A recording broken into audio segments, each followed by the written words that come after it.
India 130 crore जनसंख्या वाला एक देश है। अगर किसी देश का पॉपुलेशन ज़्यादा हो तो उस देश में चीज़ें भी ज़्यादा इस्तेमाल होंगी,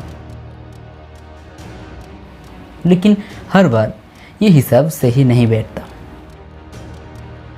क्योंकि सिर्फ 36 लाख जनसंख्या वाला देश मंगोलिया में सबसे ज़्यादा एंटीबायोटिक का यूज़ होता है। रशिया और चाइना के बीच मौजूद एक छोटा सा देश मंगोलिया, यहाँ के 1000 में से 64 लोग हर दिन एंटीबायोटिक का यूज़ करते हैं। दोस्तों, एंटीबायोटिक के बारे में हम सभी को पता है कि ये कहाँ इस्तेमाल होता है, लेकिन हमें ये नहीं पता कि ये हमारे लिए कितना खतरनाक हो सकता है। हमें ये नहीं पता कि इसके साइड इफ़ेक्ट क्या क्या हो सकते हैं। तो इसीलिए आज के इस वीडियो के अंदर हम जानेंगे कि इस एंटीबायोटिक से हमें क्या क्या नुकसान हो सकता है। लेकिन उससे पहले अगर मेरे इस चैनल में अभी आप नए हैं तो चैनल को ज़रूर से सब्सक्राइब कीजिए और आम लोगों तक ऐसे ही इन्फॉर्मेशन को पहुंचाने में मेरी मदद कीजिए। अगर हम 7 दिन से ज़्यादा समय तक एंटीबायोटिक लेते हैं तो हमें विटामिन की कमी का सामना करना पड़ सकता है। जनरली ज़िंदा रहने के लिए हमें विटामिन बहुत ही कम अमाउंट में चाहिए, और हम पूरे दिन में जो खाना खाते हैं, जो पानी पीते हैं, इनमें से ही हमें ये विटामिन मिल जाता है। लेकिन कुछ ऐसे विटामिन्स हैं जो हमें खाने से नहीं मिलता, और इन विटामिन्स को हमारा शरीर खुद के अंदर खुद से ही बनाता है। और इन विटामिन्स को बनाने में मदद करता है कुछ स्पेशल बैक्टीरिया जो हमारे पेट के अंदर मौजूद होता है।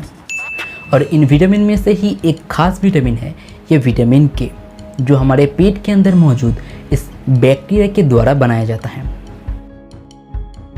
विटामिन के एक बहुत ही ज़रूरतमंद विटामिन है जो हमारे ब्लड क्लॉटिंग में मदद करता है। अगर कहीं पर कट जाए या फिर चोट लग जाए तो उस ब्लीडिंग को रोकने में ये विटामिन मदद करता है।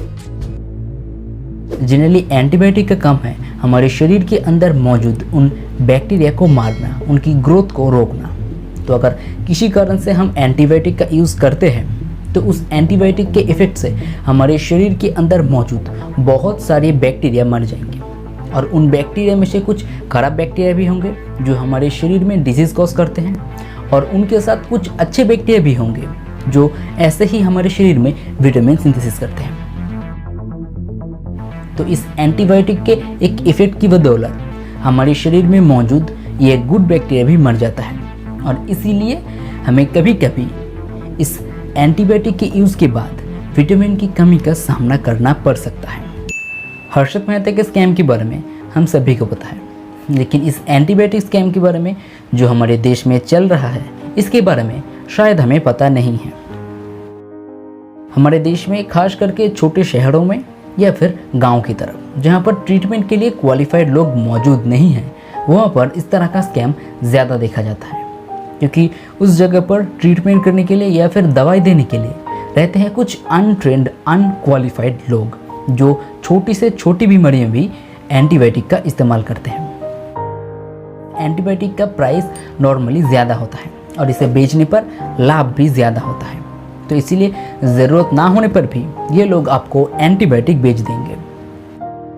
और ऐसे ही अगर छोटे छोटे केस में हम एंटीबायोटिक का इस्तेमाल करने लगे तो कुछ समय के बाद वो दवाई हमारे शरीर में काम करना बंद कर देगा, और अल्टीमेटली लॉन्ग टर्म में इसका नुकसान हमें ही भुगतना होगा। तो ये था आज का छोटा सा वीडियो एंटीबायोटिक के ऊपर। तो वीडियो अगर अच्छा लगे तो वीडियो को लाइक कीजिए, शेयर कीजिए अपने दोस्तों के साथ, अपने फैमिली मेम्बर के साथ, और उन तक इस मैसेज को पहुंचाइए। तो हम मिलेंगे अगली बार नेक्स्ट किसी वीडियो में, नेक्स्ट किसी टॉपिक को लेकर। तब तक के लिए जय हिंद, वंदे मातरम।